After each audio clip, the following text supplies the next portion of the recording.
Mickey talks. Mickey talks. Yeah. Mickey rolls by the minute, thinking in and out of the box. Mickey talks. Mickey talks. Mickey talks. Oh yeah. So let's get into it. Don't you wanna do it? Listen every day 'cause he got something to say. Funny little chatterbox. Mickey talks. Talk, Matt, and I talk quite often, and I do it every day on this show from 5 to whenever. Is that how you came up with that name? Yeah. I just figured when anybody went like to describe me, and they're like, you know, Mickey, and they're like, Mickey, and you know, Mickey, that guy that just talks all the time. Oh, that Mickey. Exactly. You got it. I just figured I would beat everybody to the punch. Yeah. I have no problem knowing who I am. A giant pain in the ass. You did it, man. I did it. You figured yourself out. Totally, 100%. Yeah. And I'm almost unapologetic, except sometimes I say things and I need to apologize. I love that for you. Yeah, I do. And sometimes I just can't help it. Yeah. I have one of those brains that just says things and then it goes, man, that was not a good thing to say. That was one of those thoughts you're supposed to just go. You got like a post filter. Yeah, right? I have a filter after it. Yeah. It's like, you know what I have really? I just figured it out. It's like a one of those old school nightclub smoke. It pulled the smoke out of the room. Yeah. That's what I have. Once it goes out, I can pull it back. Like, shit, I didn't mean to say that. I did not mean that at all. Undo. Yeah, undo. I have like a Control-Alt-Delete brain. Yeah. It just doesn't work internally. Right. Only externally, which sucks. But anyway, buddy, how you doing today? I'm doing good, man. Excited for our guest today. Yeah. Who's an old friend and has a great story and here for a good reason, too. A really cool reason. Well, why don't we get right into bring him in? it? Yeah, because what are we going to do? Be funny and then get Right. hear this and then get funny again. And then let's just do what we do, man. Let's make it happen. Yeah. So our guest today is an old friend, as I mentioned. I think we figured out before the show that we've probably known each other approaching 30 years now and followed you through a bunch of bands and projects that you've been in. And that's how we met, was kind of through the music scene. But today we're here to talk about your band Telesma. Mr. Chris Mandra joining us right now. And you're here for a good reason we'll get into in a moment. But how have you been, my friend? I've been great. Telesma went on hiatus in 2017. Yeah. And I certainly never expected it to still be on a hiatus almost, 8 years later. Wow. Yeah. But, we're doing what we can. And to make money in the interim, I've been teaching AP Computer Science at Mergenthaler Votech. I know. And you've had That's some great. cool projects we want to get into about apps and computers and all that good stuff, too. But tell people about Telesma, because it's Sure. I've got a video we'll play in a minute. It's hard to describe, Mick, if you've never seen them. Yeah. They are, they play festivals all over the place, big festivals and shows every year. And you guys are more of a, you correct me if I'm wrong. I would call it like a world / kind of psychedelic. I used to call it a psychedelic electroacoustic world dance music band. You got it, Mick? I was halfway through and I went, this is way too much music for me, man. You know what? You're going to see the video and you're going to go, I get it. That's it right there. Yeah. You want to hear the genesis of Telesma real quick? Yeah. So I was, Skywheel had sort of ended and we were doing this thing that started as Skywheel Sunday Solid at the Crown in, that bar that was near Fells Point or wherever. And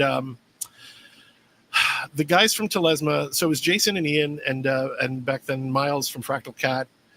They got the option to do a silent movie soundtrack for the 1925 black and white movie Ben-Hur at the Creative Alliance. And they were like, who could help us with this? Wait, didn't Mandra went to music school? I bet he could help us, right? So so they were like, hey, we want to do this with us. And so I was like, sure. So I thought about it and I was like, I timed out the whole movie and I started doing all this stuff. And so we did this movie and then I kind of never left. Right. And then, and it's funny, I found out later from Miles. Miles basically got me into it so he could leave because he didn't want to play so much. and now he's just wall to wall music, which is kind of funny. But yeah. Interesting, yeah. And then it just There's the old bait and switch on you, man. Right. It was exactly that bastard. And, no, I'm kidding. No, but it's kind of true. And what's funny is that Telesma has been since 2004. It was me and Jason and Ian and Joanne and Jonesy. Yeah. So the 5 of us, and then it's been a coterie of drummers, entering and exiting, and belly dancers who will travel with you guys. That's true, right? Some of them I know pretty well. Yeah. Suddenly I'm back in the conversation, and we're back. Yeah, I'm kidding. No, this is cool though, man. Because normally when we talk music to anybody on this show, it's more of a traditional sort of just like rock band. What's that? Yeah. And so let me ask you, man, when you were young guy into music, what caught your attention? What drew you to music? Well, I mean, what's funny to me is and be honest. You're talking about from the very beginning? Yeah, like when did you go, music? I think probably a lot of us have some experience when we're young and our parents are making us go to church absolutely, or whatever. Yeah. So I started singing in choir, and I was probably like 7, and it was one of those things where the guy would play, da da da da da whatever you're supposed to sing. And I remember being very young, and this older guy was trying to sing what the guy was playing, and I was annoyed. I was like, no, it's da da da da da da. You could do and it. I was like, that's it, do that, right? Yeah. And I'd always loved music. The problem with me, I guess it's not a problem because it's worked out. But I would get an instrument, and then I would just figure out how to sort of play it. And instead of playing the things that I was supposed to play, like the lessons, I would be like, I remember I had a trombone and I was supposed to play trombone. And I remember standing on the diving board at my parents' house trying to play the Rocky theme on trombone, which no one had asked me to do. Right? It had nothing to do with my studying it, but it was what I was doing. And it was just like, it snowballed, and I loved music. And I picked up a guitar and I taught myself how to play guitar. Yeah. And I was playing up and down the neck because I would just improvise with everything I could hear. And then suddenly I realized, I was playing these shapes. I didn't know what they're called. And I was reading Guitar Player magazine. I was like, oh, these are modes. Right. I'm playing all the white keys on the guitar from, whatever. And so I'm learning all this stuff. And it's funny because when you come from that weird tradition where you've taught yourself and then you go to music school, it doesn't make sense. There are gaps in your knowledge, right? Right. So I remember in conservatory, I'm listening to this thing and they're playing these chords, and I was like, all right, that's the 3rd chord from this Mozart piece, but I have no idea what it is. Right. And then they're like, well, that's, a French augmented 6th or whatever. Sure. Yeah. So that's how I got into it. And it's like to everybody. I mean, it's funny because I would play guitar and I would get so into it. And I don't know if you ever saw me do this or know it, but it was like, I would drool because I was concentrating. Yeah. And, I've heard, and then I'd be like, everybody like, Chris, shut your fucking mouth. Right. Yeah. So, yeah. You know what's wild about this band, though, Mick? What's that? And it's one of the reasons that I love them so much, too. They've got everything from these ancient instruments that they play in the band. Like Ian, their one of their guys plays didgeridoo. What is it, mouth harp? The kubing. It's a mouth harp called the kubing, which is a single piece of bamboo that is made in the Philippines, has been cut in such a way you go, and so Ian goes probably back heard and them. Oh, yeah, of course. One of the tracks, I've got it here, actually. We'll play it in a second, but everything from those ancient instruments all the way up to Chris here building his very own electronic instrument called the man drum. Sure. I have a question for you. I would imagine you would know this well more than I would, or way more. In global music, is there a theme in time signature? Does most global music represent a 4/4 I don't drum know. pattern? I would imagine. I kind of feel like most global music is probably more of a 6/8. I mean, I can buy that. Yeah, I can. Yeah, but I mean, but also I don't listen to music, so I don't know global music. I don't know. But what I mean is, like, do you think that an even time signature is a more natural human way of creating music? Does that make more sense? I think the way to think about it is this way, because you're saying 4/4 is an even time signature, but if I go duck it to duck it to duck it to duck it to duck it to duck, this is even. Yeah. You don't know there's 3 in there, right? Right. So I mean, does it matter? Well, I guess we'd have to be speaking of melody and things of that nature to accompany it, and breaking it down into signatures individually. But how'd you like that response, Matt? That was lovely. However, what I mean, and let's just talk about it from a human feel standpoint, in that way. Don't you believe that the human body moves to music naturally? Yeah, sure. And that naturally, say, that kind of repetitive sort of pattern makes music more palatable to people in general. I do, but again, I think the thing that I'm thinking, and it's kind of like funk, right? When people talk about funk, they're like, you got to play on the one, and then you can do whatever you want. Right. Yeah. And I think this is exactly that. Yeah. Right. So it's like, as long as there's this constant pulse that's pushing the pulse forward, that's the word. Yeah. But you guys do have this kind of primal rhythmic thing to you in Telesma, right? It's another one of the things I love about you guys. It never occurred to me until the woman Patty House, who used to do the Karma Fest, used to call it, what we were doing, trance music, which I didn't. We were never trying to do that. Right. Sure. What we were trying to do, we wanted to do sort of tribal dance music. Dance music evolves much more slowly than pop music. You know what I mean? Yes. And as an example, it's funny because like the shortest Telesma song used to be like 7 minutes long. Yeah. And then I started working on this video game where every song that I was writing was 1.5 minutes long. And that was so counterintuitively liberating. Sure. Right. Because now I'm like, I want to get to the point all the time now. Right. But Telesma was really completely about experience and improvisation and not, just like letting it take is, it's going to evolve over a long period of time. And we're synchronizing people, whether or not we're intending to. And, just letting it take its natural course. Right. Very jam-like, very almost jazz-like. Yeah, sometimes. Or sometimes very jazz-like, and it's just like that's the why heaviest sound we could possibly That's why you keep going through drummers, man. We're killing them. Dude, I don't know what we're doing. I can't find one, you son of a bitch. Where is it? I'm so bad when people are trying to mouth something because I'm like, I don't know what you're saying. Yeah, I don't speak. Your music. fly is open. I don't hear it. What? Yeah. I feel like we should let people know what Telesma is here. You want to play something here? Definitely. All right. It's gonna look awful. Yeah, that's funny. That's the Kubik. Yeah. And that's Alex Gray painting next. I was going to bring up Alex Gray soon. That's all right. Yeah.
I was just seeing if you could turn it down a little bit because I wanted to say, dude, that is badass, man. Yeah, and I was not expecting that. No, it's no one expects the Telesma Inquisition. Holy crap! It's an experience seeing those guys live. I mean, it's wild, man.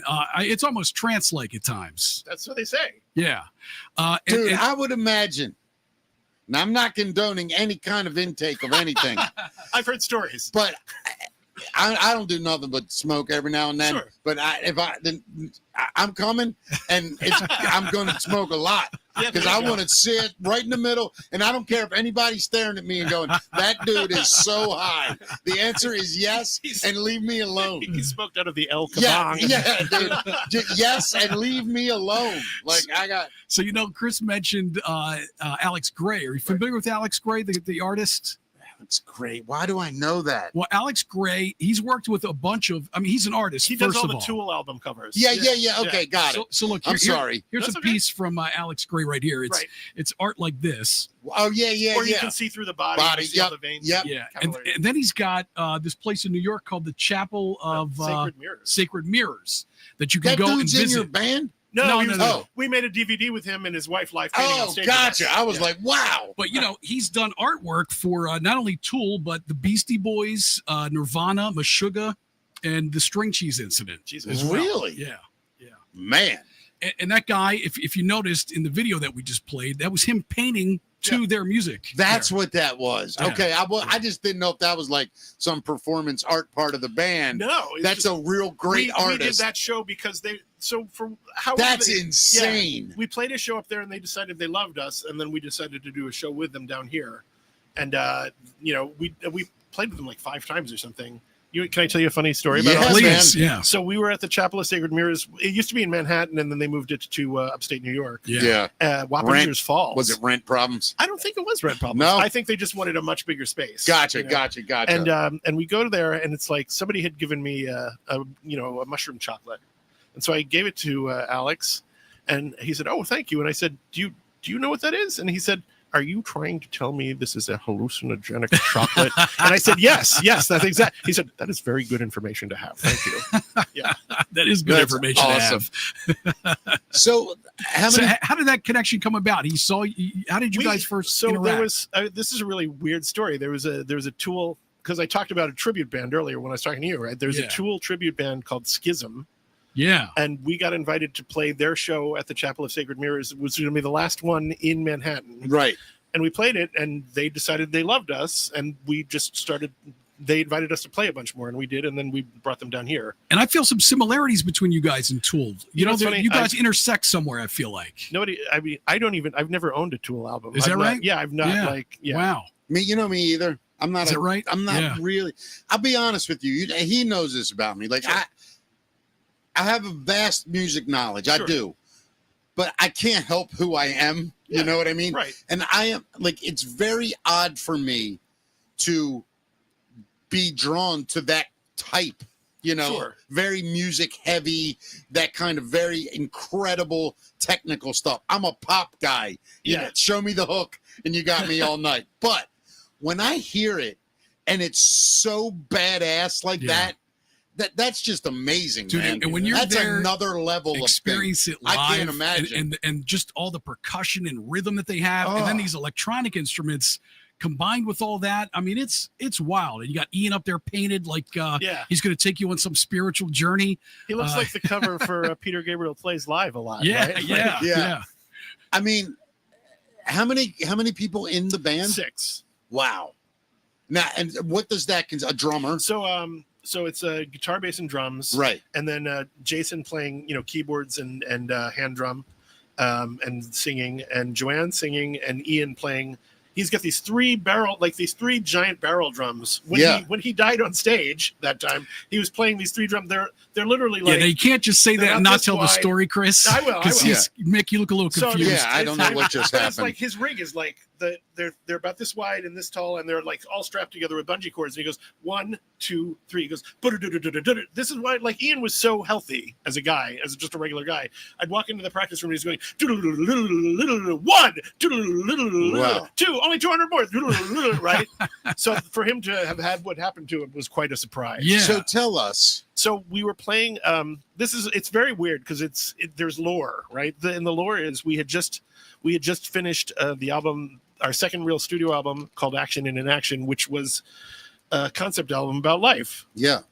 And in the making of that album, while we made that album, my mom died, which was not a surprise because she had MS. I mean, that's a whole other story. Yeah. But then Ian died. Like we were at Rams Head Live, and it was our CD release party.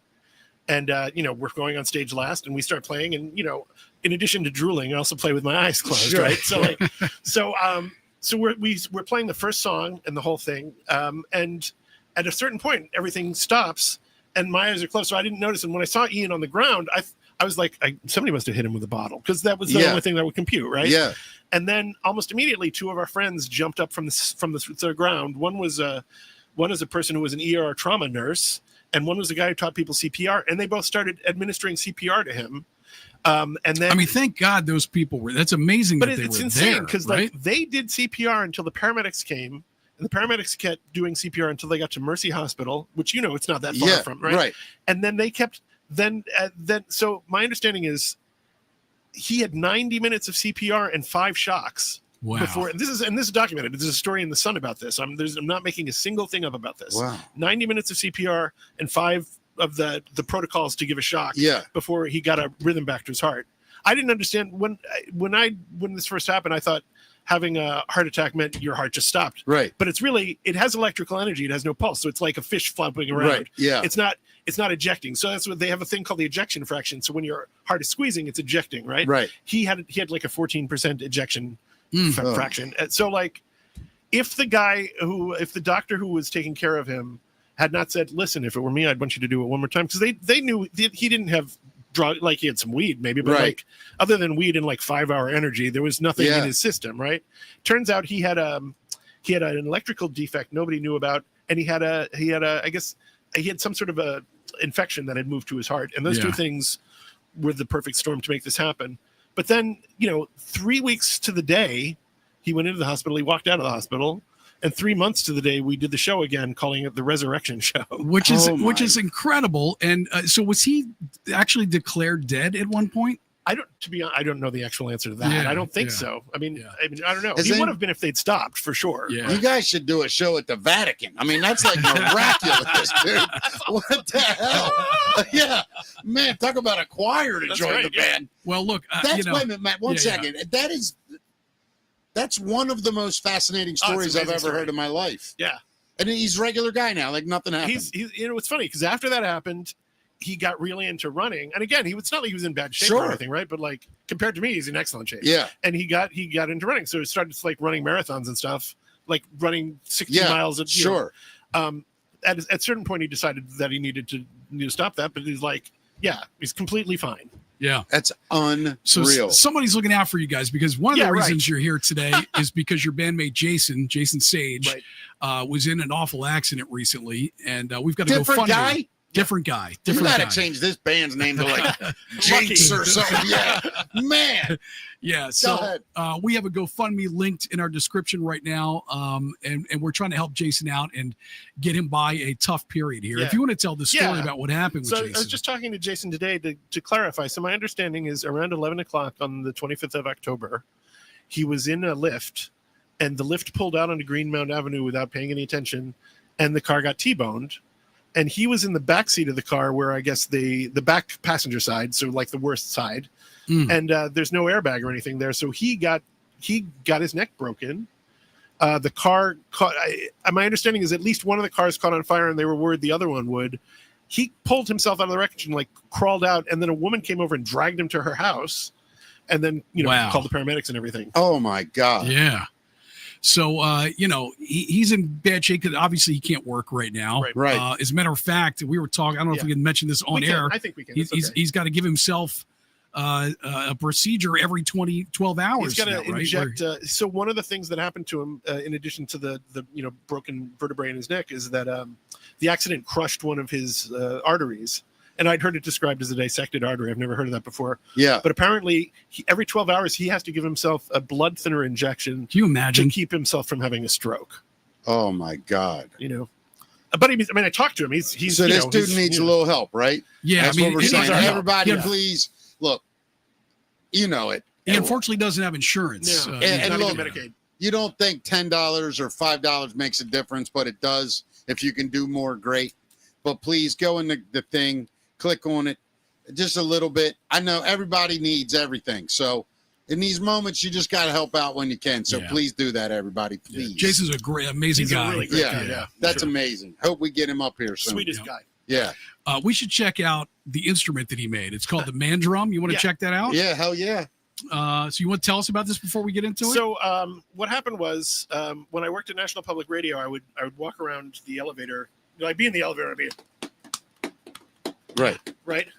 And I was like, I bet if I put contact mics on if I got some clothing and I put a field of Velcro down and I got contact mics, which are, PNC transducers, which are like little round contact mics, and I could stick them on clothing, I put a hi-hat here. And then I took the outputs and I stuck them into a drum brain. Right. So I turned them into drum sounds, right? And something you would use for electronic drums. With the electronic drum kit. And so I was like, if I hit my thumb here, I have a hi-hat. If I hit my hand here, it's a bass drum. If I hit my hand here, it's a snare. And then I put another snare on my leg. So I could boom. Right. You know, and then I wrote some software in this package called Max MSP, which is an object-oriented MIDI programming environment. And hold on, I think everybody has the same question. What?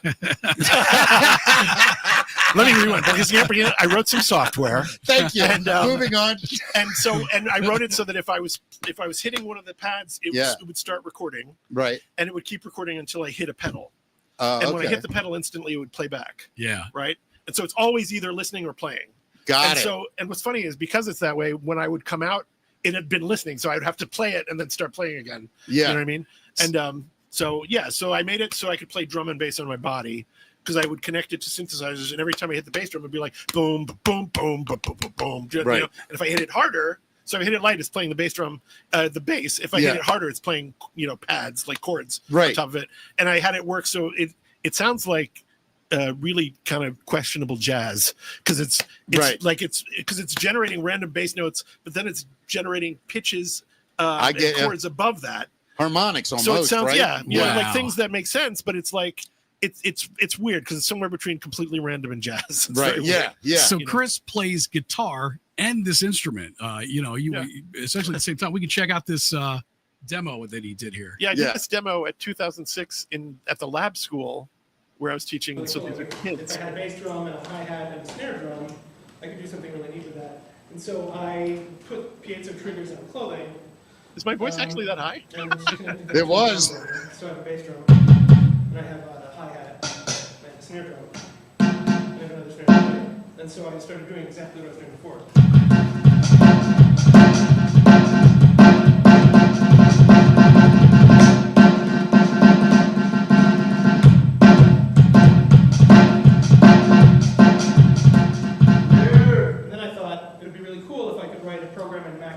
That would allow me to record what I was playing, and then when I hit a pedal, for example, like this pedal right here, it would play back. So since it's always listening or playing back, it's got a whole mess of stuff in the buffer. I'm not sure what's going to happen when I hit this pedal now, but I'll start playing for that. Okay.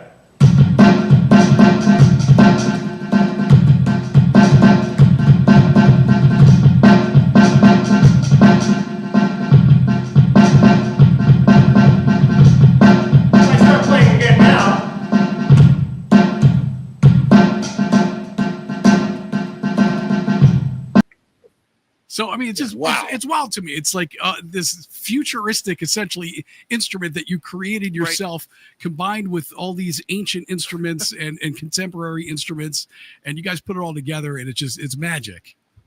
Thank you. It's wild. Is there like an instrument in the world you wish you could play that you can't? Pocket trumpet. I don't even know what a pocket trumpet. I bought a little tiny trumpet yeah. because I was like, and I will learn to play it someday. Yeah. But like I'm just I haven't really knuckled down. But I always thought it would be really cool to like wear a trench coat and have a little tiny trumpet. And it's like I think this could use a little trumpet, and then that was my thinking. I love the little story with it as well. Yeah. I'd love to have a little tiny trumpet. Can you imagine being that guy? Yeah. Hey, is that the guy who brought the little trumpet? Who is that guy? Who's that dude with the little trumpet? Trumpy. Yeah, right. I want a little trumpet player to pull out of my pocket. Yeah, the whole dude. Yeah, there you go. Oh man, no, it's really cool to meet you, man. And it's cool to meet you, man. I love meeting people that do like original, authentic kind of stuff. That's all we do. Yeah, it's really cool, man. Can I really tell you? Cool. It's funny because I tell the kids this, and I've thought this for years. Sure. If we live in a planet with 8 billion people, allegedly, right? Yeah. If you're 1 in a million, there are 8,000 people just like you. Yeah. So, if you do something that satisfies yourself, you tick all the buttons to make it cool, that you think it's cool, you're going to satisfy other people. I totally agree with you, my friend. I totally agree with you. Yeah. Yep. That is a great analogy, though. Yeah. I'll tell you something else, too, though, Matt. If you do something, right, and only one person enjoys it, in the whole world, only one, you should probably do something else. You know what I mean? You like this podcast? I was so with you. I was like, oh, this is beautiful. It's fine. Oh. Hey, you're a musician. I'm a comic. Let me have my freestyle. Hey, can I tell you one thing? Yeah, man. So the video you're just showing, if you go a little further, like it's 3 minutes or something, you'll see me on the floor. Yeah. But it's where I discovered dubstep. I wish I had the other part of the video. Oh, I never don't, mind. unfortunately. Okay. Yeah. Oh, that's awesome. Yeah.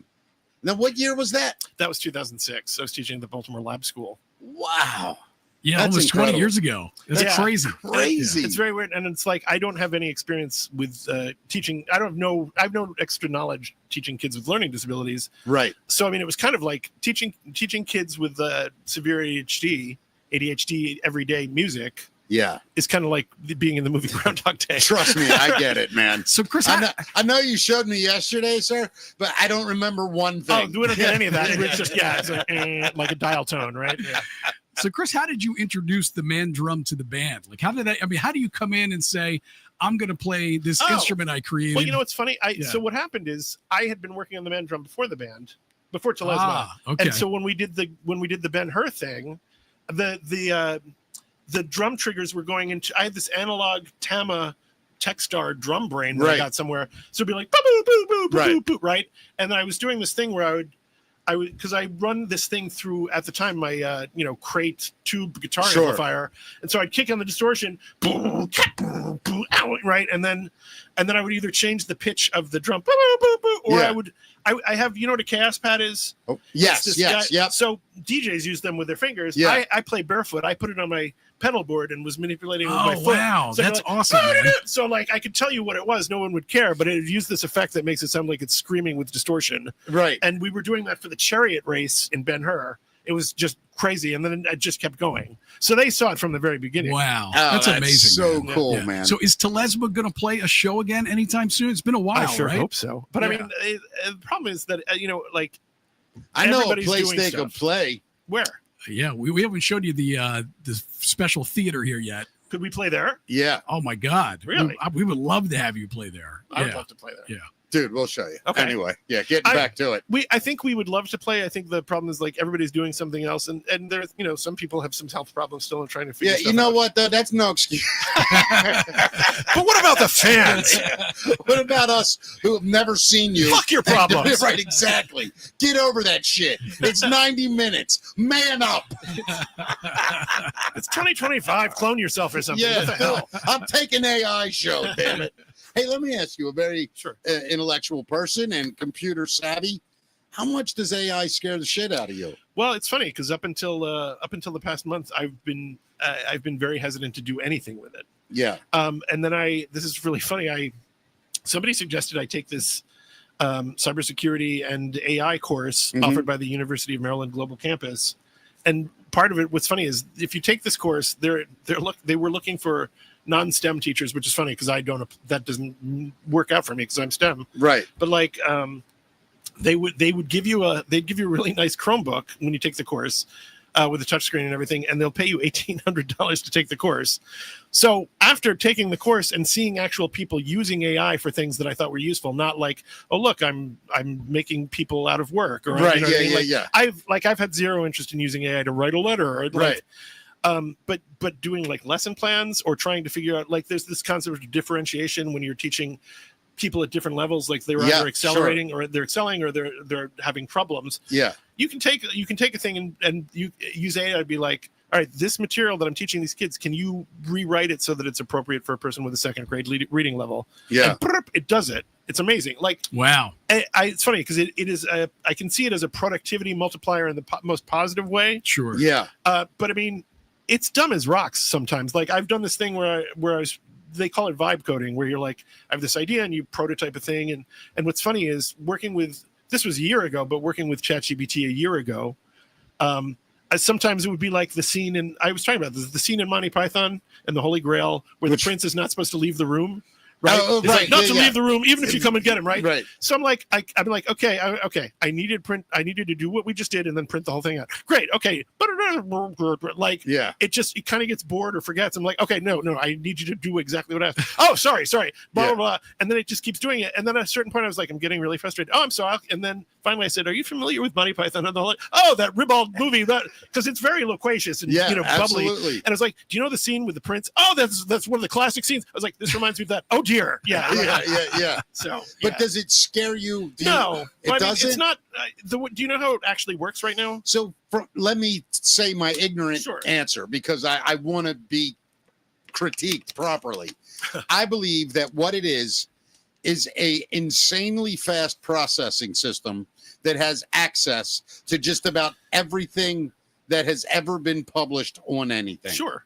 Is that a way to Kind look at of, it? yeah. Okay. Well, it's trained, So right? how it's trained on the sum total of human knowledge Yeah. available Today. at no cost to anyone. Right. Today, right? This is Yeah. why there are all these lawsuits and everything. But I mean, so it's literally like, oh, what makes the most sense in the next? What's the best next word? Next Right. word, next word, right? Right. And what am I remembering? And so like, it will put something together that sounds, absolutely plausible and remarkable and great, and it can be total horseshit, Right. right? Like, Yes. The RFK had they released a study. They'd put together a white paper or something, and it turns out there were all these citations in the study for things that didn't exist. You know what I Right. mean? Like, Wow. Yeah. when this first came out, lawyers were getting in trouble where they were citing cases. I saw Yeah, that. I mean, That's it's like- crazy. Yeah. Part of the problem with this is that it's so fast that people get tricked into thinking that it's right, Yeah. and it's not necessarily right at all. Yeah. The new stuff is But showing you where isn't it's that getting in its ideas. itself frightening? That people listen. Yeah. I don't mean this harshly. I really don't. And in fact, I'm envious of it. A lot of people do not pay attention in life. Sure. They go through life head down, feed your kids, have sex with your partner, try not to lose, try not to catch on fire, Right. and try to die The little happily. things, yeah. Right? They have no idea what it means Right. other than they get on their computer, which they can barely afford, Right. and they go to AI and they go, how far is the sun? And it tells them Right. precise, and then they just build from there. So my question to you, if it can make those kinds of mistakes, and if it can lead to that stuff, Mhm. aren't we really messing with general knowledge of the planet all at once? Do you mean people's general knowledge? Of the Yes, planet? yes, Well, sir. yeah, absolutely, sure. I mean, And that's dangerous. but this is isn't the it? thing. I was talking about this. You remember, what is it, Nixon, the trust but verify, Oh yeah, right? trust but This verify. is what you have to do. It's like Yeah. But where do you verify? well, I mean, this is one of the things that's neat. It's this is not a plug for anything. Sure, no, I don't care if you do. But I think it's Unless brilliant. it's another everybody podcast. Everybody knows ChatGPT, but there's Sure. but there's also Grok, there's Anthropic yeah, and there's Grok, and yeah. so there's Perplexity, which is one, and Perplexity is doing this thing where it's like you can get an entire year of Perplexity Pro for free. Yeah. And then if you don't like it, whenever, you can just quit it. It would be $20 a month or whatever. Right. But I mean, it's so brilliant because I've been using OpenAI. I wanted to try. I don't want to be locked into the first people who ever did the thing. Sure. And so what I've been really impressed with is Perplexity made their own browser called Comet, which is based on Chrome. And it has the you can ask it questions on a web page. Or Yeah. It's got an assistant, and it shows you everything where it's getting its information. As it's funny because you can So it's citing. you can go in deep as deep as you want, like where you can see all the questions it's asking itself and where it's getting the information from. Oh, cool. And so you have sources to go back to. I Now, like that. I guess it's possible it read those sources wrong or something, but it's better than where it was. Well, Yeah. let me ask you. So speak on this Sure. because aren't there different types? So right now, I think we have narrow AI. Is that right? And the thing that people are worried about is general AI, right? When these things. Oh, I see what you're saying. Yeah. Yeah. Well, Before you answer this, because it's really important to this answer, what he just asked you, a guy like me, okay. what is the difference between narrow and general? Well, the difference is. I'm sorry, Matt, because I didn't even know what you meant. Yeah. So he's talking about where we are now, which is using large language models and everything, and what they call artificial general intelligence, right? Which is when we think of HAL or something. Right. And so to tell you something really telling, the guy named Jan LeCun, who works for Meta, is quitting Meta because he's like, listen, where we are with the large language models and ChatGPT and everything is cool, but you can't get to artificial general intelligence from here. It's like the world's greatest parlor trick. It's not a bad trick. I mean, like I use AI like a tirelessly knowledgeable friend I can ask random shit about and go off any tangent I want because it's all written down. Yeah. So I can go back to where I was. I can pick up the thread. If you and I did that, we'd kill each other because it's just like, but the whole thing where it's actually like has thoughts and feelings and you can't get there from where we are right now. But that's I agree with that. Wait. So just so I understand. Sure. So that's kind of what people are afraid. They're afraid of general AI, and then there's like SI, right? Like super intelligence, which isn't. I mean, I'm now. pretty I was always assuming once we get to artificial general intelligence, it's going to create itself. Yeah, right? it's just going to keep snowballing. Yeah. And is that dangerous? Well, the people who are making it say it's hugely dangerous. But here's my question. Well, some of the We people have to feed it all the information, correct? allegedly. This is another problem. Yeah, keep going. No, you go. Well, what I would because say I is, don't. have you Matt, guys do you heard- mind we talk about this? No, Have you okay. heard of the No. dead internet theory? I don't know. So what's happening is, all right. Well, say this. I'm gonna make a joke about Uptown Funk. Okay. When I first heard Uptown Funk, it sounded to me like a pelican ate up all of the music from the 80s and then shat out Uptown Funk. I understand that Right? completely. And that's what's happening right now, right? So the dead internet theory is that all this, we are where we, like in 2020, at the end of 2022, Yeah. the world was in a certain place, right? Yes. And the AI was hoovering up everything, and ChatGPT was just starting to come out. Now, all of this stuff is being created or recreated or modified by ChatGPT and shot back out on the internet, Right. which it's ingesting again. Right. And eventually, It'll eat itself. it's going to keep eating itself, and it's just going to be like, okay, here's your thing. Yeah, Right. yeah, Like it's just, yeah.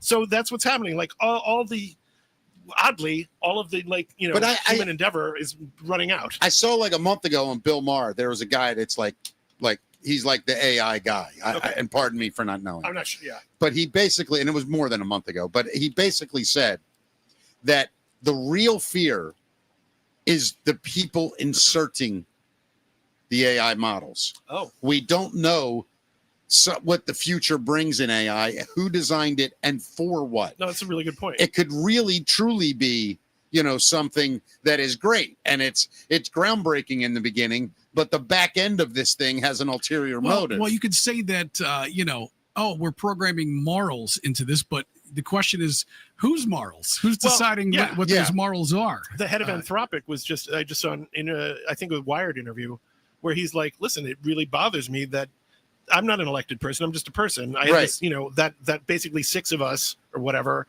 are controlling the future. Right. This is not right. Like this, it's begging for regulation. Yeah. Well, it's got to be, right? Yeah. And I think it needs to be done globally. Oh, yeah. Like, this isn't a U.S. law.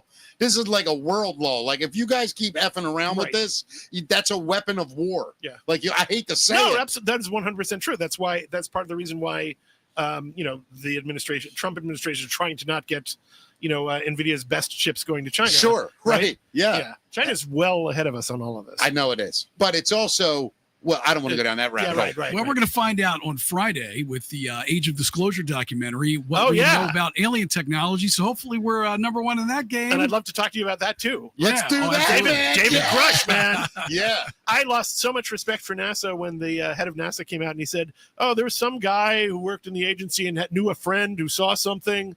I was like, this decorated war veteran who's had the highest possible clearances and was part of the national, geospatial whatever, is a real person, right? Who I know, my understanding is on the spectrum, and part of the whole reason he spent 4 years trying to trace down what was happening was because he realized it's wrong. Like, this is not how the country is supposed to be. There's not supposed to be, we have checks and balances and laws and a person. It's not supposed to be a black project that nobody has any oversight. Should not be running the world. So what are we supposed to do when this is the whole 3i Atlas thing, right?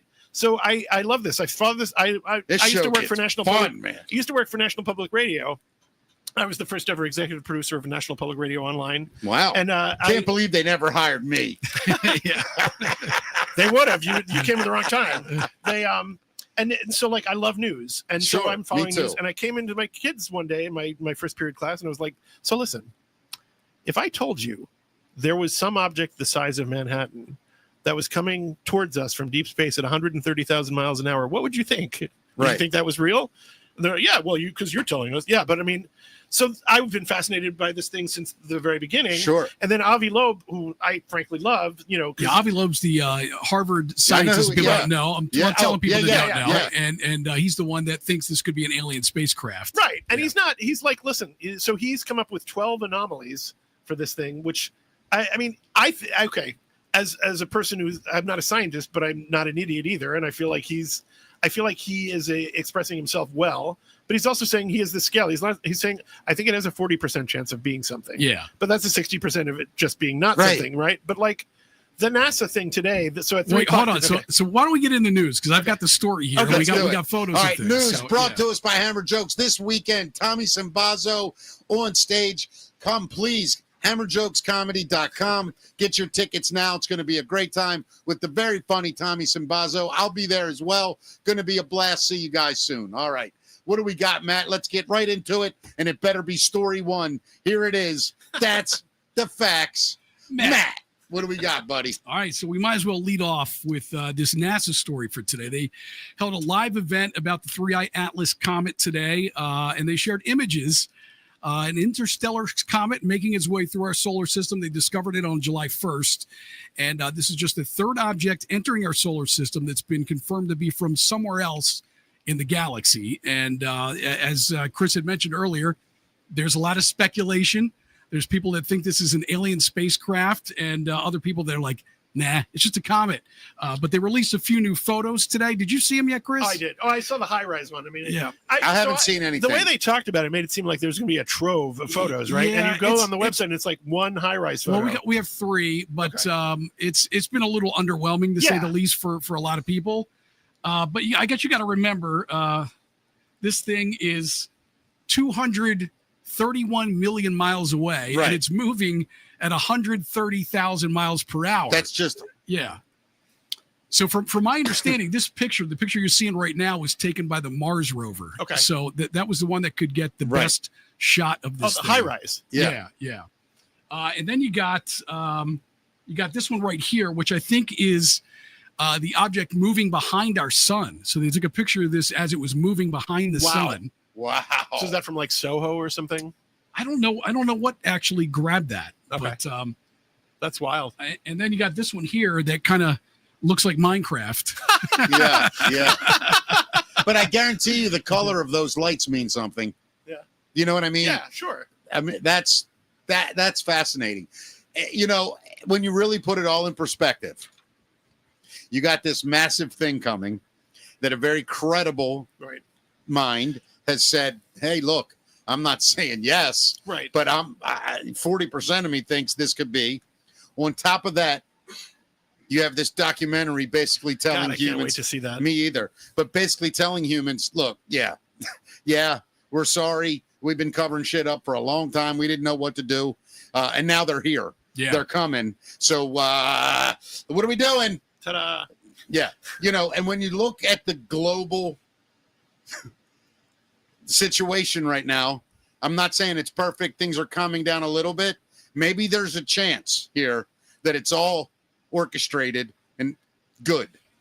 Like maybe they really are coming, yeah. and our government has talked, or the world, Earth has talked to them and realized, okay, it's time for us to up our game. Right. Like it's the new enlightenment kind of thing. There's so many stories. Yeah, go ahead, Chris. Well, have you heard about Dr. Beatrice Villarreal? I think? Yeah. Do you know the story? I do. Yeah. So she was looking at these photographic plates from Mount Palomar Mhm. from the 50s Yeah. before we had anything in space, Yes. and made this realization that there are things in the plates where it seems like there are things that are stationarily, like Placed in stationary orbit, that are reflecting sunlight, that are not moving with the star background or anything. That, you know what I mean? Like, and she does a paper about it. And what's funny is, it seems very compelling. She got peer-reviewed paper. Archive, which I thought would take anything, rejected her paper because they're like, this has no scientific interest. Like, what? Yeah. Right. Yeah. Something weird is going on. It is, man. Yeah. And you know, there have been, it's not just the United States. I mean, countries from around the world, credible people Right. from governments and military and things like that have reported the same things around the globe. So it's not just here in the States, but obviously, you know, my hunch is the military industrial complex has all the secrets, and it's it's on funny. a need to know basis. So think about this. Yeah. Do you remember the famous story where Eisenhower said, worry about the military industrial complex? I think that's why. Because the story is that he was the beginning of this whole thing. Yeah.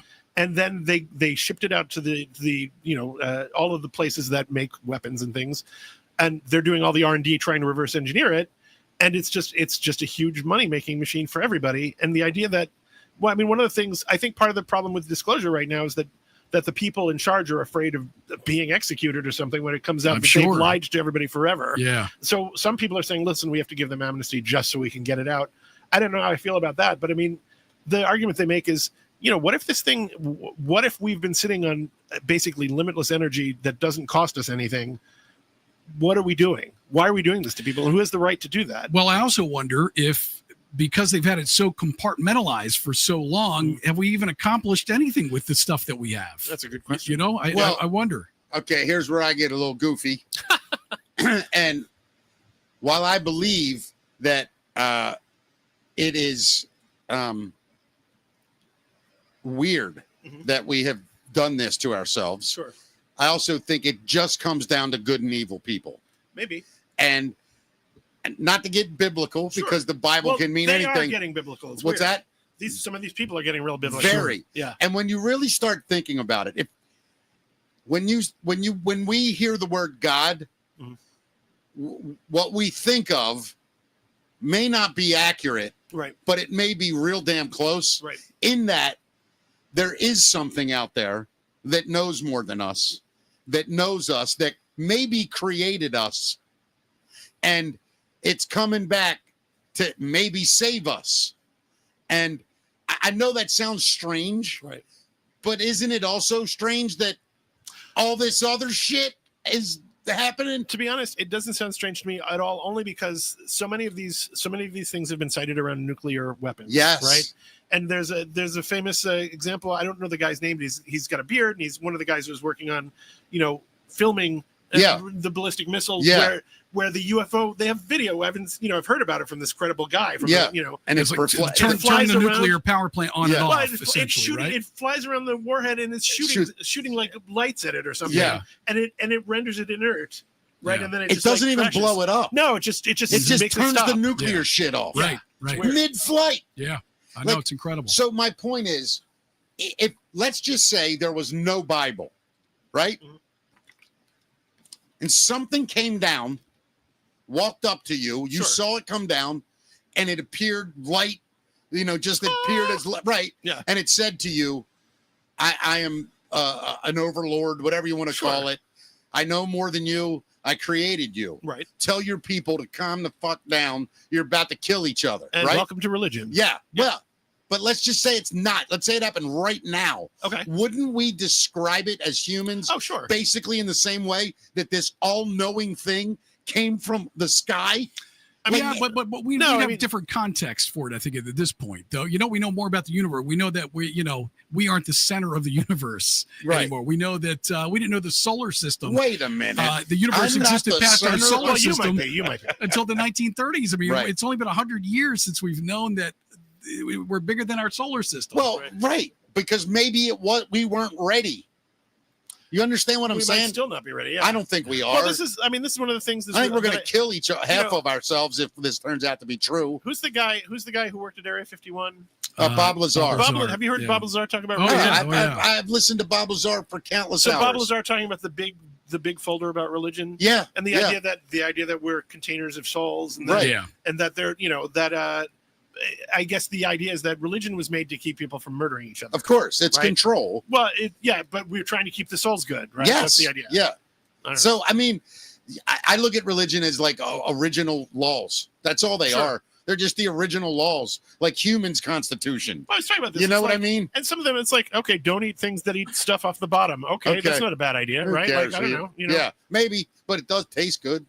You know what I mean? Like, Depends. yeah, like in the Jewish faith, you don't eat shellfish, Right. right? And it's like, if they knew what lobster was, I'm just telling you, because I'm Italian, Sure. and Jewish people and Italians are very similar. Sure. That their love of food and stuff. I feel bad for Jewish people when it comes to shellfish. That's all I'm saying. It's no matter what this thing is. I mean, whether it's an alien spaceship or just a comet flying around, NASA's saying that it poses no threat to Earth, but that kind of contradicts what Elon Musk was just saying, where, December 19th, this thing's going to come as close, supposedly, as it's going to get to Earth. Right. Yeah. Which what is- if it just stops? 170,000 That'd be miles. shocking. Then we're going to know that Avi Loeb was right if it stops. Yeah. Well, what if You it know? just I mean, starts slowing down? Yeah.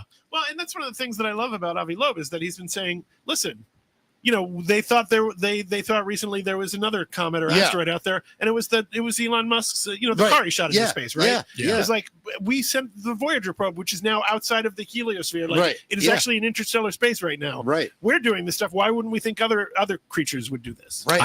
I still think there's a dead guy floating around in Elon Musk's car up there. You might be right.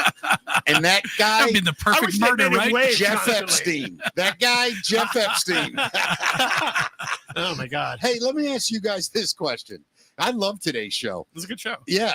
Do you guys believe that, let's just say that, in the next month or two, we all go, holy shit, they're here. Yeah. Will humans worldwide unite? I sure hope so. Let's think about it for a second. Happen. Let's think about it for a second. Does a smart human put religion aside?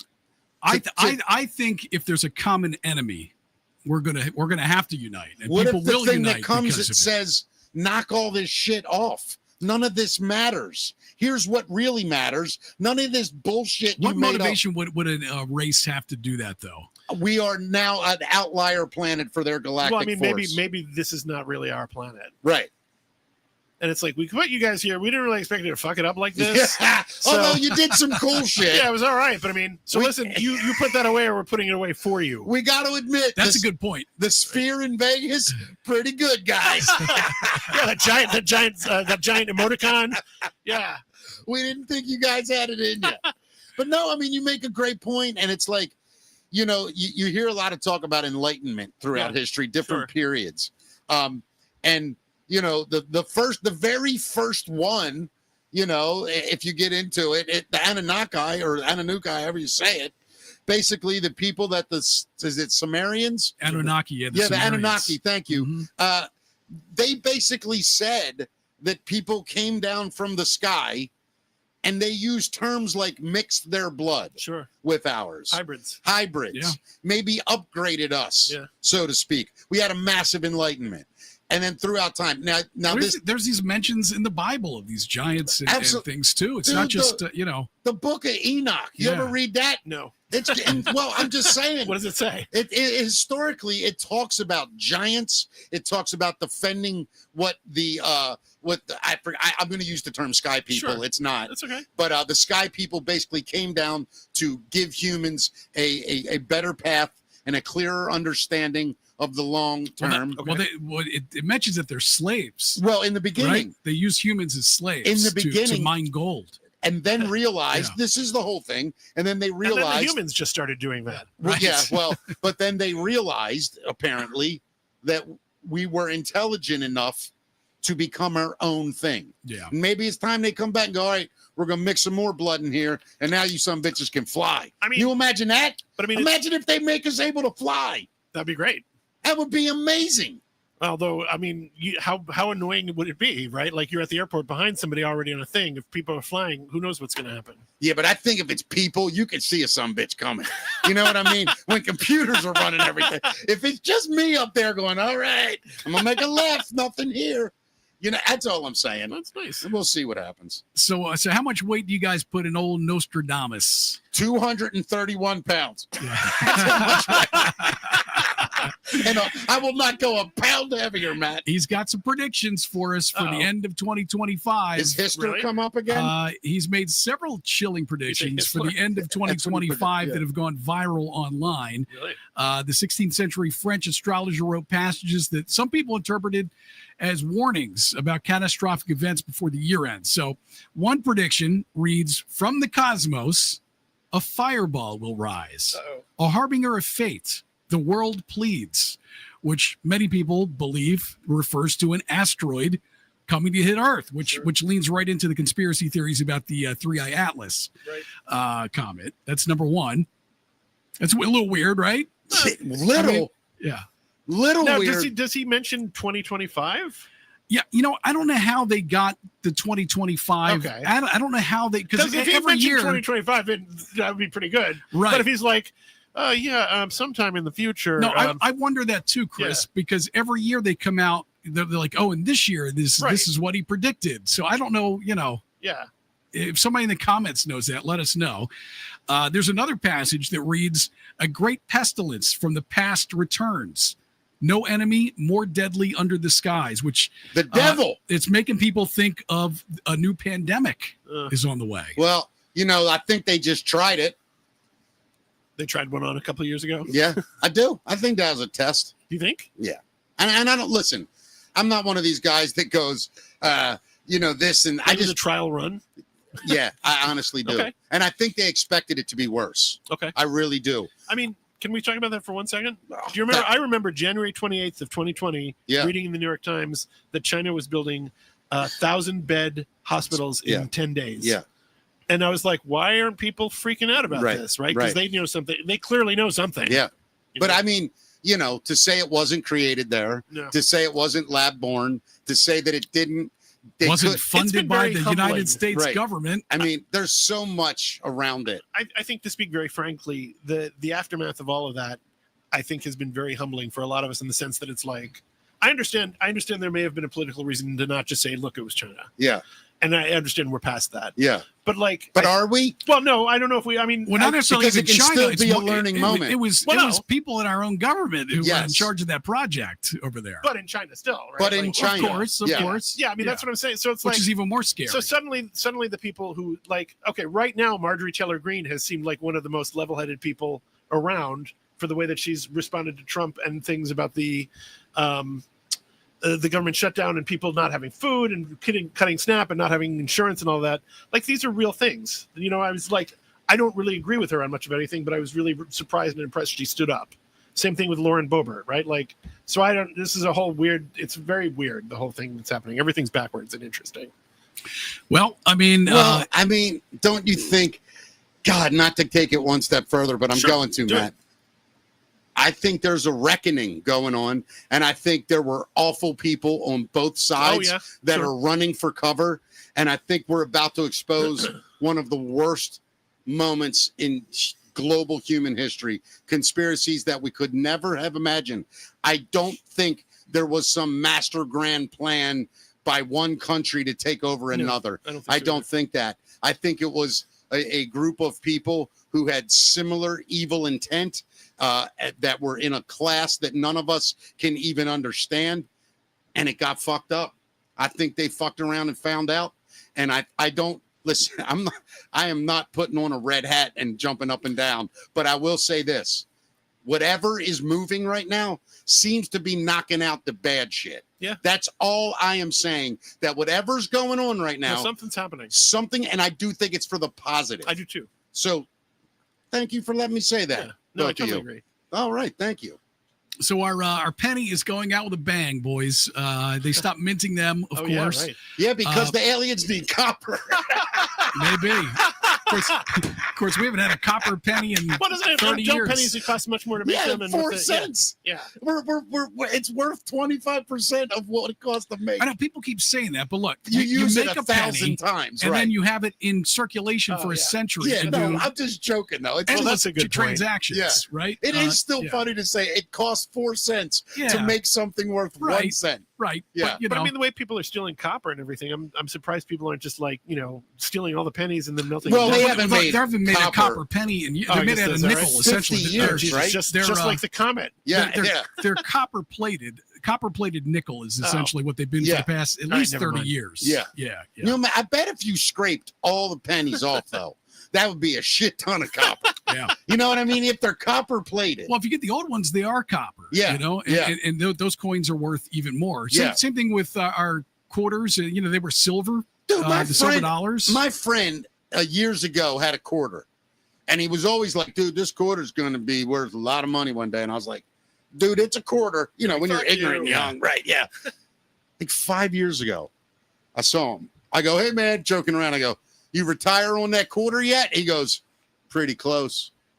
I go, what? He goes, it's worth over $300,000 right now. And I was like, it's like some rare misprinted quarter. Oh, yeah. They're the big ones. The big money. It was something like that. I don't remember what it was, but something crazy. He has one. Well, these pennies are that they're minting right now. They cranked out a total of 232 special Omega penny sets. Have you seen these yet? No.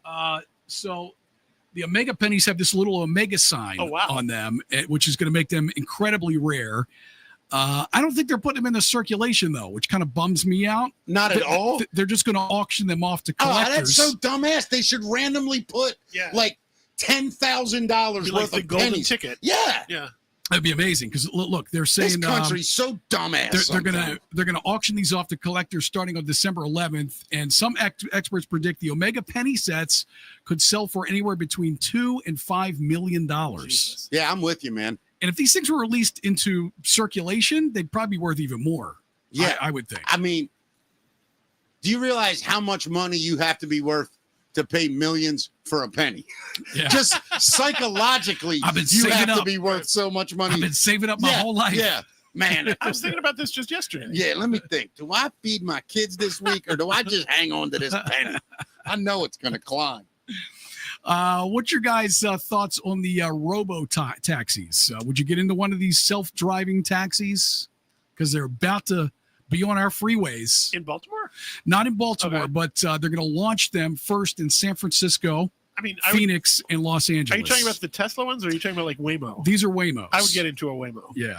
What is a Waymo? What do you do? It's just it's like I think it's a Volvo that has like LiDAR on top and all sorts of sensors. Yeah, so it's And an, it just it's, drives itself. yeah, it's it an stays autonomous on the vehicle. ground. 100%. Stays on the ground. Yeah, it's not a flying car or anything. Yeah. it's an autonomous vehicle. Thanks to AI, it can now handle high-speed highway driving, merging, lane changes, and exits. Yeah, I'll be supposedly. Yeah, I'll be honest with you. Now it is a little different, but it's probably 70% like driving a train. Yeah. Like, is there really a dude driving it? No, Right. it's not a dude driving. Right, you're That's just the whole powering point. it. No, I'm talking about the train. Oh, Like he steers a little bit. You know what yeah, I mean? he's there to push the button. Yeah, and, Right. and slow the power down and things like Yeah. that. Control speed. But it's on a track. Yeah, but so that's my point. It's like 7, but you're still moving. Nobody's really in control. Airplane, kind of the same thing. You're up 40,000. Hold on, 40,000 feet in the air. One dude. If something fails, It's a couple dudes, but yeah, but if something and they're fails, doing stuff. but if something fails, your survival rate's about 0. That far up in the air. Not if you got a parachute. I mean, I don't understand why they don't Parachutes put for everybody. 7. Why don't they put 4 giant parachutes on top of a plane? Why don't they make the plane out of the black Black box box, material? yeah, yeah. Well, that is actually part of their plan. You know, they're making planes now. Well, they've got plans anyway to do just that. It's kind of like a parachute type thing on top, and it's going almost like inflatable type So thing whatever. on the bottom. Yeah. Yeah. I mean, you knew they were going to do it. Yeah. When that happens, I'll fly every day.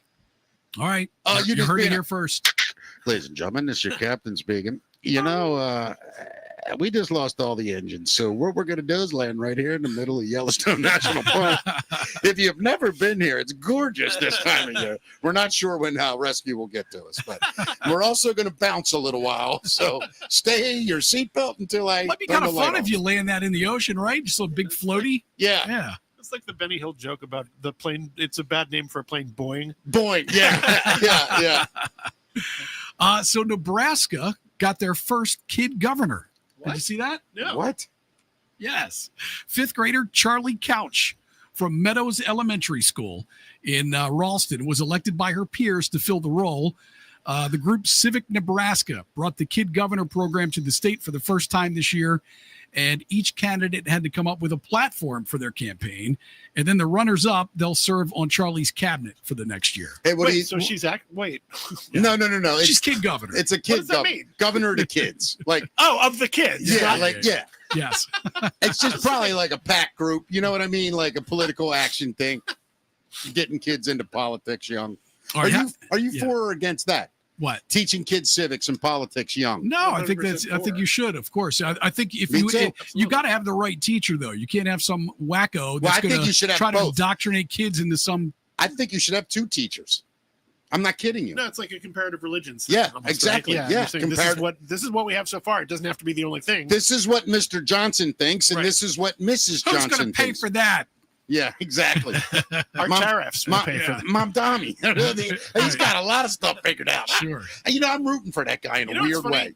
Everybody, I saw when I Because first then heard shit will him, be free. when I first heard him talk on Beat the Press or something, I was like, this guy's kind of like Trump. Like Yeah. he knows how to talk. Yeah. He's, and I've heard Trump actually kind of likes him.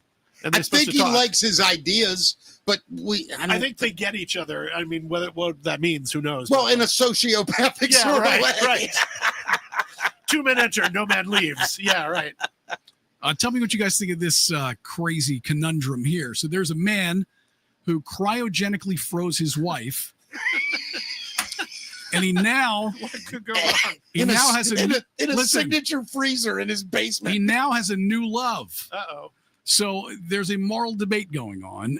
He's ignited this debate after a Chinese man who had his wife cryogenically frozen found love with someone else. Yeah. He decided to have his wife Zan frozen in 2017 after she passed away from cancer. And it said it was to be a sign of devotion. And she became known as the country's first ever cryogenically frozen person. And in a recent interview, he revealed that he's had a partner that he's been seeing since 2020.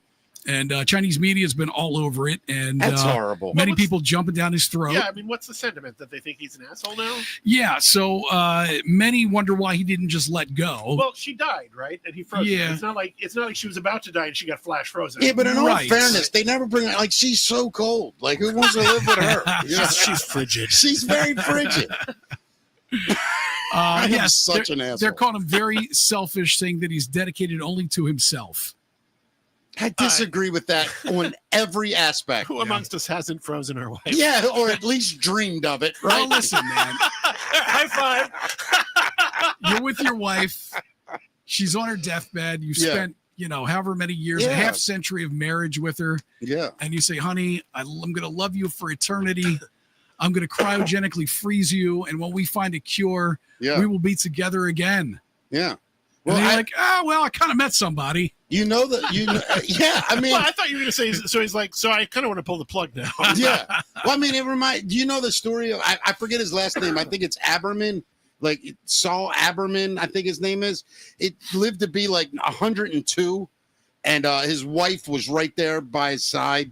But like the story is that he survived like some of the worst things in life. Like he tells apparently the story goes he was on his deathbed and his children were around and his wife was there. Ida was her name, and he said to her, Ida, as I die at 101 years old, I met you 85 years ago, and we survived everything. World War I, we survived the concentration camps of World War II. And Ada, you were right by my side.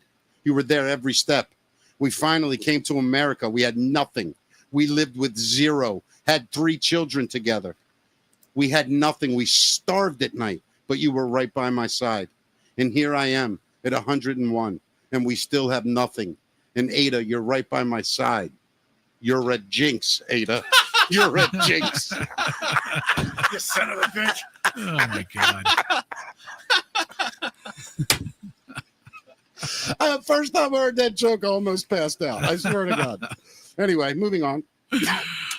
So we'll wrap up here. We've got the top reasons why people head to the ER on Thanksgiving. You guys ever had any Knife cuts. Thanksgiving mishaps or I have anything? not. No, Good, I haven't good, either. good. But I guess I bet cuts are bad. Finger Yes, cuts. that's number 1 on the list, I believe. Dr. Reed Caldwell from the ER sharing his top 5 injuries that could bring people into the hospital during the holiday. The cranberry sauce intolerance. Cuts and lacerations, number 1, mainly Yeah. on the fingers and hands. Sure. Fat lips and black eyes, number 2. Uncle Billy drinking again. Damn it. Possibly. It does say head injuries is on the list, so maybe that is part of that. Yep. Burns is number 2 due to turkey fryer accidents. Oh, God. The burns are mainly on the face, hands, forearms, and even feet due to dropped food and sauces. Bam. Then you got orthopedic injuries. And then finally, last on the list is stomach woes. No explanation needed. None. Yeah. 0. Nada. Yeah. I'm good. Thank you. Good. Stay safe this Thanksgiving. I'm going to do my best. Yeah. Hey, I got to tell you, this is one of my favorite shows so This far. was a lot of fun. Yeah. I'm really enjoying it, man. Between the music I got put on too, the great conversation. We don't really get like into that kind of stuff often. Yeah. That No, was- enjoy it always. Yeah, I love that stuff, man.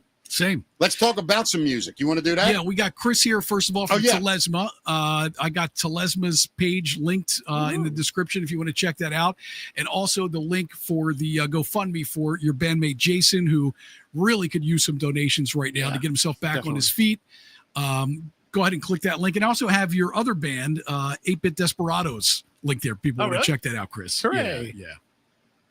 We'll get into some music? Yeah, buddy, I'm ready. Here it is. Coffee Balam. Go to coffeebalam.com, bringing you the music news. Coffee Balam is an incredible coffee company right in Costa Rica. Nice. It grows beans in one of the only 5 blue zones. Maryland company, though. I was getting to that. Okay. It's grown right there in Costa Rica, and the people that own it are right here in Maryland. It is some of the most delicious coffee you will ever have in your life. It made my boy Matt a coffee drinker when he never drank coffee at all. Wow. And he drinks it black, right? I do too. Yeah. That's got to tell you something. So, all right, let's get to it. Here it is. Matt's. Oh, if you go to coffeebalam.com, use the promo code Mickey Talks for 10% off. Here it is. Matt's Music Minute. Yes, sir. So in celebration of Pink Floyd's upcoming 50th anniversary of their 1975 Wish You Were Here, they've taken Shine On You Crazy Diamond parts 1 through 5 and combined it with Shine On You Crazy Diamond parts 6 through 9 for a huge 25-minute Shine On You Crazy Diamond parts 1 through 9 mix. Wow. Who is this? Pink Floyd. Oh, okay. Yeah. So this is the first time that the song, which is a tribute to their former and now late bandmate Syd Barrett, it's been released as one continuous piece. And it'll be included on the deluxe reissue of the album, which will be out on December 12th in various configurations.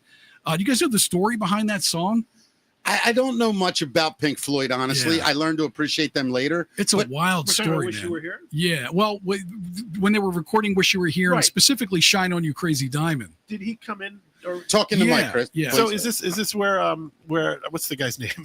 Syd Barrett. Yeah, Syd Barrett came into the studio and was unrecognizable. Right? Yeah, so they hadn't seen Syd Barrett in years. You know, he hadn't been in the band in years, and they were recording Shine On You Crazy Diamond, which was a tribute to Syd. They wrote that about their friend. And he walks in while they're doing it. And they were in Abbey Road Studios recording and sitting there mixing the song. And in comes this guy who was, he was overweight at the time. He'd shaved off all his hair and his eyebrows. Yeah. And they didn't recognize him at first. And then they realized, dawned on them that was Syd Barrett standing there as they were mixing the song. Just out of the blue, hadn't seen him. It said brought him to tears. Well, let me ask you guys, are you a Pink Floyd fan? Yes, yeah. So let me ask, and I know you are, Matt, right? Yeah. Let me ask you guys, because I don't know much about them. How insane was he, and how much of a genius was he? I don't know that much about early Pink Floyd, honestly. Yeah, that's the thing. So Syd Barrett, he was the mastermind behind everything. Was he in really? the beginning? Like Yeah. Saucer Full of Secrets. And Saucer Full of Secrets. Yeah. I mean, the first couple albums, he wrote some soul albums and stuff too. But he was kind of the driving force behind the band, and unfortunately started dealing with, not only mental health issues, but also experimenting with a lot of drugs and things like that. And essentially, after he left the band, he just became a hermit and lived, I think, at his mother's house for the remainder of his years. It's still very incredibly well respected by Pink Floyd fans, and there's tribute bands that'll tour that just do Syd Barrett stuff around the country. Yeah, it's amazing, man. Yeah, it's amazing. Let's talk about Eminem and his new lawsuit. What? Who's he suing? Yeah, he's going after a beach brand called Swim Shady. He filed a petition to cancel the U.S. trademark of an Australian beach brand called Swim Shady. Petitioned the U.S. Patent Office asking them to cancel their trademark. But Swim Shady isn't rolling over. The company says, quote, Swim Shady is a grassroots Australian company that was born to protect people from the harsh Australian sun. We will defend our valuable intellectual property. They sell stuff like beach umbrellas and towels and swim bags and shorts, but it sounds like Eminem, but I get it. It's also sounds like a beach brand. I don't think Eminem will win this one. You don't? I don't think he will either. Nobody's going to make a mistake. Like, it's not like they have a picture of Eminem and they're trying to sell their towels, right? Or they're even right. remotely affiliated with music or hip hop, or anything it like would be that. one thing if there could be confusion, but it's like, No, you're right. Yeah, we'll see. Yeah. He'll write a song about it, I'm sure. A diss track or He's something. gonna destroy them. Yeah. So Dolly Parton has her next business idea. Want to guess? Nope. Wow, God, I can't make a joke Well, about the first thing Dolly. she's doing, she's opening up the Song Teller Hotel in Nashville, but now she's got something else new that she's working on. You know, I'm gonna put her down with like Betsy Ross and some other cool chicks in Amelia Earhart. Like, I could name more women. Don't get me wrong. I'm just trying to get through this. I really think Dolly Parton is a great lady. I do too. And a great American. For sure. I just do. I think that if we all lived our lives a little more like her, it'd be probably a nicer place. She's a national treasure. Yeah, you agree, right? Yeah, absolutely. Yeah, awesome. Of course. Yeah. Good friend. I mean, it was she's like Lucille Ball, right? Like, Yes. I'm glad you said that. Like Star Trek wasn't going to get a gig, Right. Because they have this mixed cast and Yeah. everything, and Desi Lou gets in there and makes it possible, right? Yep. Like we all owe Desi Lou a lot. You know, there's a great documentary on YouTube. I'm a huge Lucille Ball fan. Comedy has been my whole life, and she's the first person I ever laughed at. Sure. Like it's them and her and the Three Stooges. So I've watched so much about Lucille Ball, and you really should watch an interview that she did. I believe it's with Barbara Walters, but it might be before that, where she's with her new husband, and she talks about those days. Yeah. And what There's a whole documentary you Yeah. can watch Yeah. on them now. Yeah. And man, what a lady. What a strong, Smart. convicted, smart, hilarious. But she gives so much credit to him, Desi Arnaz. Desi Arnaz. Yeah. And she said it was criminal the way they treated such a talented human being simply because he was Cuban. She Yeah. said it was disgusting. Well, they went and opened their own studio, Yeah. didn't they? Yeah. And made Yeah. gazillions of Yep. dollars. Yeah, good for them. Yeah. Yep. So back to Dolly. Yes. She's going to open truck stops. Of course she is. So next summer, They're she's gonna be opening. great, I bet. Yeah. What is it? They're going to be great. Yeah. I'm sure she's opening this summer. Dolly's Tennessean Travel Stop in Cornersville, Tennessee. It's part of a brand new partnership where her team will take over and rebrand. She said that she spent the bulk of her life on the road and more specifically on a bus. So all those years visiting greasy spoon cafes and truck stops and roadside pit stops have given her an understanding of what travelers desire on the road. So could be more than one eventually too. Did I tell you my idea that I've always wanted to do? I just don't have the balls to do it. I wanted to take like a long American car ride, and I wanted to fund it by doing stand-up comedy, but only doing them in diners and truck stops. Great idea. Right? But it Sounds like has to be a tough crowd, documentary. man. What's that? It has to be a documentary. Well, here's the idea, is that I go to these places and I say, listen, here's my idea.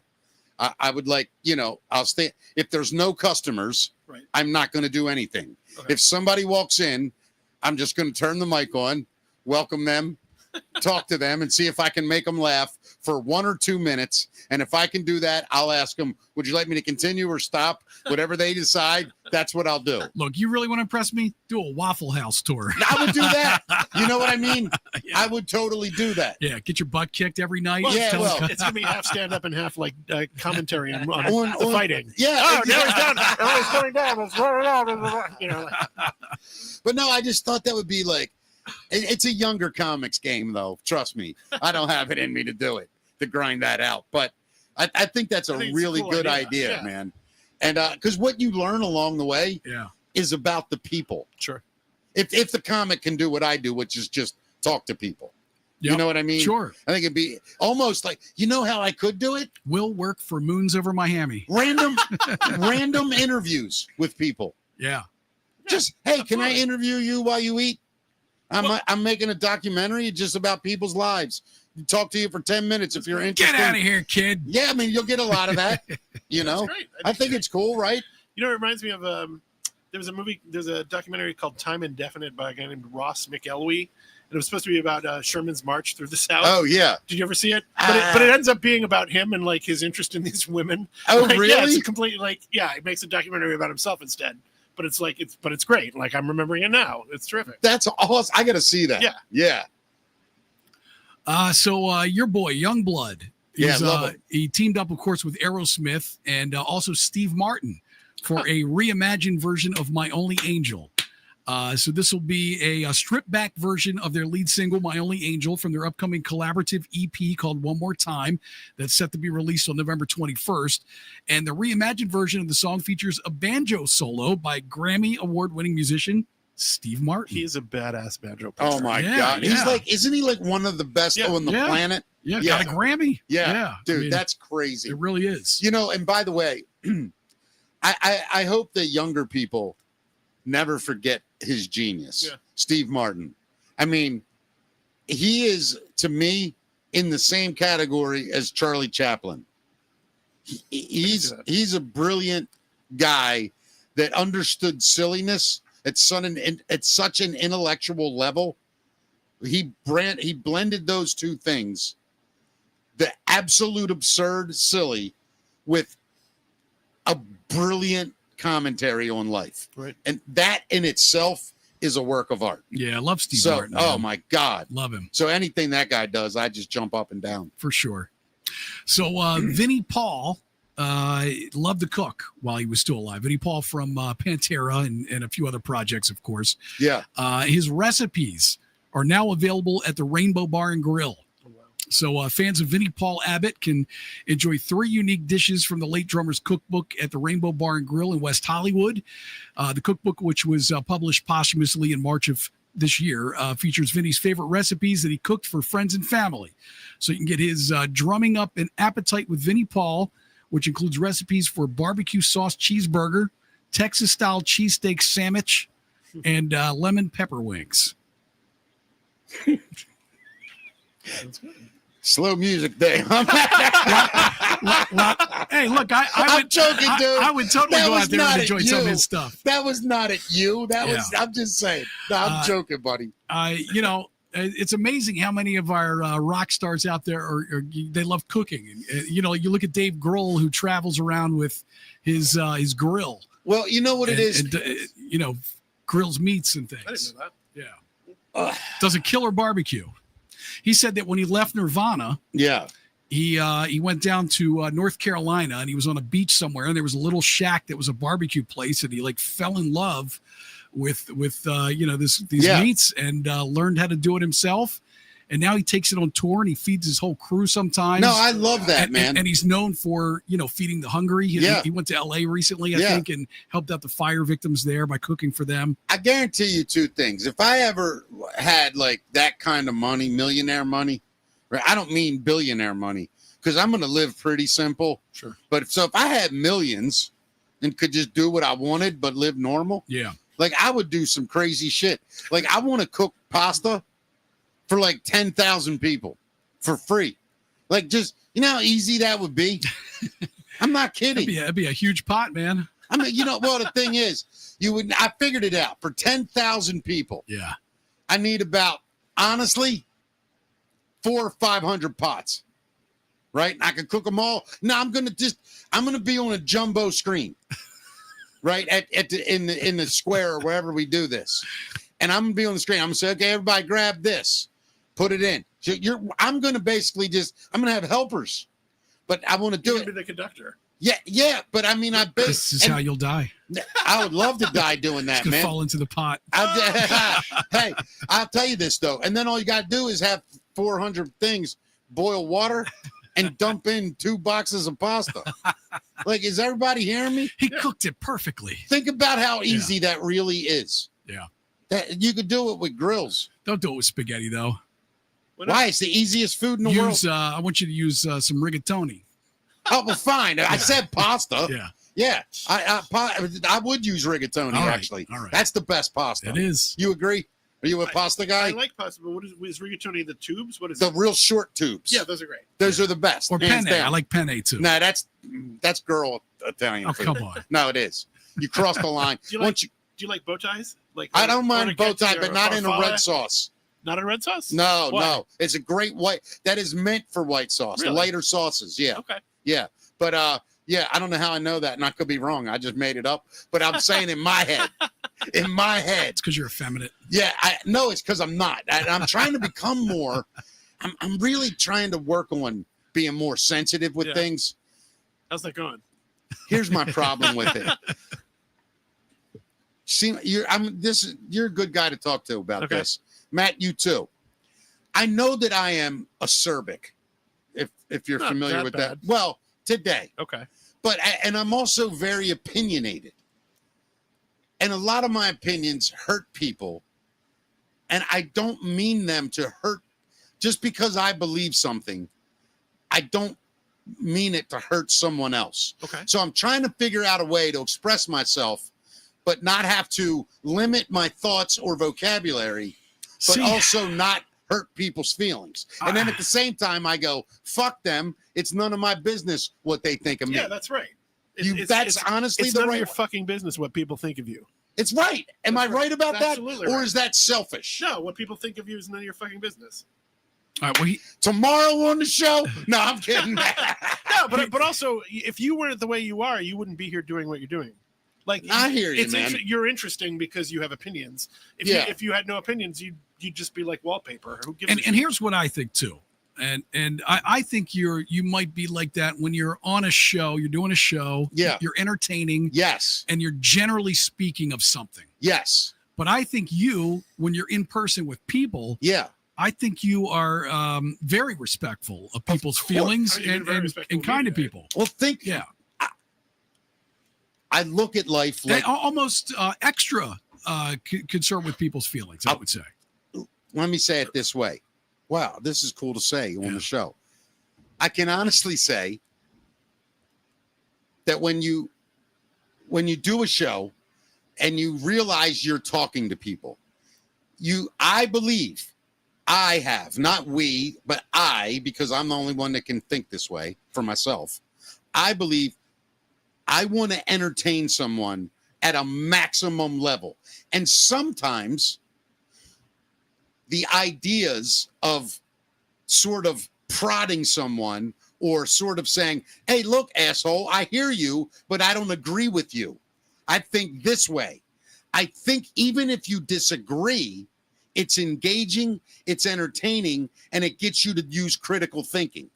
And so I feel like I'm doing a good thing, even if people disagree with me, because it's never the intent to put anyone, anything, or anyone down. Well, you nailed it right there. It's really all about intent. And a lot of your intent is to make people laugh, and it's not to hurt huge people. part of that. Yeah. Yeah. And I realize stupid, obnoxious, ignorant things make people laugh. Right. And I don't know why humans can't embrace that about ourselves. If we Yeah. embrace that, Yeah, people are sensitive, we're you know? also- yeah, but that's why we're sensitive, because we're afraid to laugh at the ridiculous parts of us because of our egos, which is ingrained in us and it helps keep us alive. It all goes into that mode. However, we are evolved enough to know that I can say, hey, dude, I don't mean you or anybody. I could say that thing about you that we all see is hilarious, and you know it is. And I'm sorry that it embarrasses you, but it makes me love you even more. Like, Well, that's the important part. but why? I don't understand why more people can't grasp that. That when you take a shot at somebody in jest, You gotta look at things too. I mean, there's certain things that happen to people in life that are fresh wounds for them. Yeah. And Oh, no. when you're in that there are you're on the limits to periphery what of I'm that, saying. yeah, There are limits to what I'm they're saying. going to take offense to it, but Yes. but that's not something bad about you either. You'll though. never hear me do something like that either. Right. And if I did, No, I deserve purpose, yeah. I deserve all the bullshit that goes with it. Yeah. But anyway, I just, like we talked earlier, something is changing in the world. I think so. And I think, Matt, we've talked about this too. I think a lot of things are starting to come together where a lot of people seeing things. Yes, things are being ripped apart, but at the same time, there is this happening as well. And if you're really paying attention, you're starting to notice little things like, all right, this may work out. Yeah. It's ugly right now. And we're exposing a lot of evil shit. Yeah. But it seems like we're getting a grip on it, so don't, and now they start saying things like, well, new poll shows in the next 5 years, there will be a political assassination. And I'm like, why would you release that poll? Who's polling that? Yeah, right. Here's Sure. another thing. In a recent poll, it showed that girls will start blowing me for no reason whatsoever. Does that poll count? I missed that poll. Yeah, I would have got your name in it too, Nice. but I didn't get to the editor in time. But you understand what I'm saying? Yes. Like, it's so obnoxious now that I think we're growing. I do, and they there's a term, growing pains, and it hurts right now. But I think we're heading. Well, look, man, we've gone better. through. If you're talking about this specifically, like this country, even. Woo! I mean, things are crazy. But Dude, look, England right now. listen, they've always been crazy, though. I mean, Not go, like go, this, Go Matt. back to come on, go back to the Revolutionary War. Yeah, then yes, Okay? but think about that. Yeah. That wasn't we. Told England to fuck off. We told a whole country, go fuck yourself. Right. We're starting a new one. Yeah, the biggest empire. So if that's where you're comparing it to, Well, I agree. Yeah. And then, we went through, even as a young country, everybody had different ideas about what the Constitution was. People liked it, Yes. didn't like it. And, Yeah, we've always been through this. So we could just, everybody take a deep breath. I agree. But I sure Shut like off the news. Go hug your neighbor. I love hugging Yeah. people. Yeah. I really do. You guys want to have a hug fest right now? Nah, Sure. then, You guys want to go play yeah. karate in the No, garage? Here's Yeah, the let's do it. problem. Here's the problem. When you do a hug, if there's more than two people, that's when the rumors start, man. And I don't want that to happen to either one of you. No, I it could was care a about three-way less- hug. A hug. Oh man, what a great show today was. Absolutely. We got to have you back more, I'd love man. to If be you'd love to come No, back, We do. man. Thank you so much. We got to Hey, get Telesma performing again sometime great. soon. and you got to go to the comments because I think BD from the Amish Outlaws was in the room. Oh, really? Yeah, and I want to see what he said. If We that's played with them a long time ago, I think. yeah, let me see. I thought I saw him. Maybe I didn't. There he is. What'd he say? Debris, but not from the. Wow, he was all into it. Well, yeah, it's from a different part of our galaxy. Yeah. Go up. You say anything else? Like how great the show is or anything? Asked a couple of NASA higher ups about the object, and it's not likely getting into our area. Yeah, It's not turning towards us, there, Yeah. so we know. But Oh, that's awesome that he watches Yeah, us. I didn't know that. I'm honored. Dave DeMarco chiming in here saying Wow. Telesma is a phenomenal band, we should say, right? Yeah. thank you. You know Dave DeMarco? Not by name. Another Amazing bass player. ridiculous musician. Yeah. Oh, yeah. I mean, just next I mean, level. I've probably seen Yeah, him. every yeah. time. You might have I'm been in a terrible- band with I'm him. terrible with names. You may have been in a band with him. Yeah. He's been in like 8,000 bands, and he deserves every one of them. The death story was how I met. Oh wow! So he knows Ian. It looks like. Okay. Yeah. I mean, I was the guy who stood behind the painted guy who was Right. playing, so, like, Yeah. You know, Yeah. I gotcha. All right. Well, listen. What a phenomenal show, Matt. Yeah, let's remind people you Please. can go like Telesma's page, which is linked in our description, and Chris's other band, 8-Bit Desperados. yay. And of course, please donate to help out Jason, who is part of Telesma, of course, going through a rough time, had that car accident, Yeah. Please. does not have insurance, trying to get back on his feet. Any little amount will help. Please. Yeah, please, guys. Thank you. That's beautiful. Thank you, everybody. Hope you enjoyed today's show. It was wild. We took a bunch of lefts, some rights, and straight down the middle. Then Love we it. went in Yeah. reverse, up Yeah. and down. And what a great show. Thank Absolutely. you again, my friend. This is great. All right, we'll see everybody tomorrow at 5. We got a guest. Yeah, we have Jed Duvall coming on, who is does a Paul McCartney tribute. Oh, I Wow. can't Yeah, wait for yeah. that. That's right. Awesome. Super excited. See you guys at 5 tomorrow. Bye, everybody.